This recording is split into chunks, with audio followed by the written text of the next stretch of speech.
Oh, I wonder how my valve covers are looking. I think I might have told y'all I got valve covers soaking in some vinegar.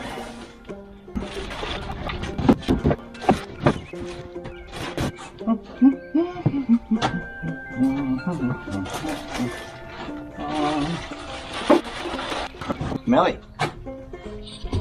Pretty smelly. Okay. Okay. I think the plan for today is this engine is going to be in that car with the clutch and all of the working parts assembled to it. That is the plan. Okay? Okay.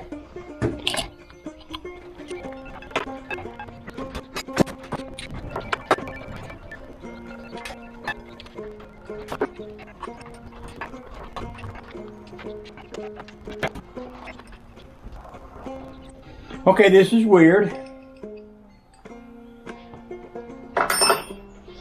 This is a 9/16 bolt, but apparently it goes up along the side of a little piece of metal on the side of this starter, and the bolt hole is up in here, and it fits up in there so snugly that you can't get a socket onto it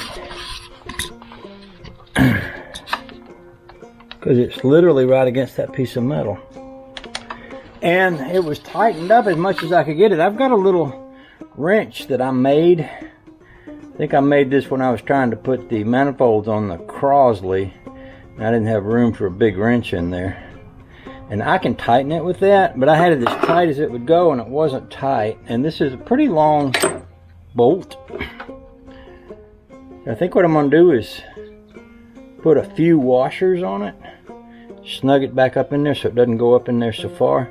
I still won't be able to get a socket on it, but maybe I can get enough of a grip with my little homemade wrench here to turn it. I'm going to cut y'all off while I go look through my bolt bucket, and I'll be right back. So what I've done is I've found a spacer that fits over that, which spaces this down a little bit so that hopefully it will get some traction up in there to hold this starter bolt thing in place, and I'll be able to tighten it enough with my little hand trimmed 9/16 open end wrench to get it good and snug enough to stay. Now it has a lock washer on it.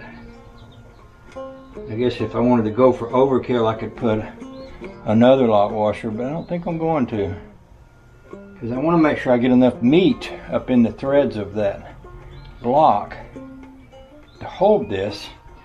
What I had here was I had a threaded rod, threaded bolt thing down in here, and it was woggling when it would crank. It wasn't sturdy enough. This is an actual starter bolt here for a Chevy, the right one that should be in there. On this short shot side, it would take another little bolt. The one I've got is similar to a kind of bolt that would hold on, let's see, it might hold on to where the flywheel attaches, not the flywheel, but the bell housing attaches to the back of the block, or maybe where the water pump attaches on the front of the block. It's that 9/16 bolt. It's kind of a long shaft one. Wouldn't work for like an intake manifold, but it would work for something like a water pump.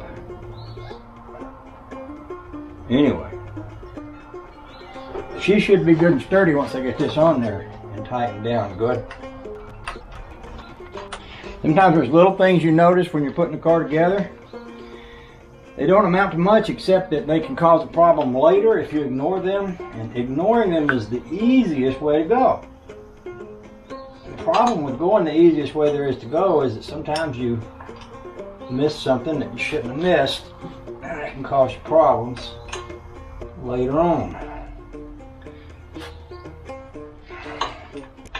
See, this isn't very good because I'm having a pretty hard time getting enough of a grip on this to snug it.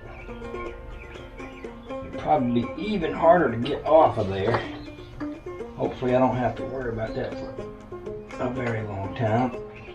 But I can get a good snug on it.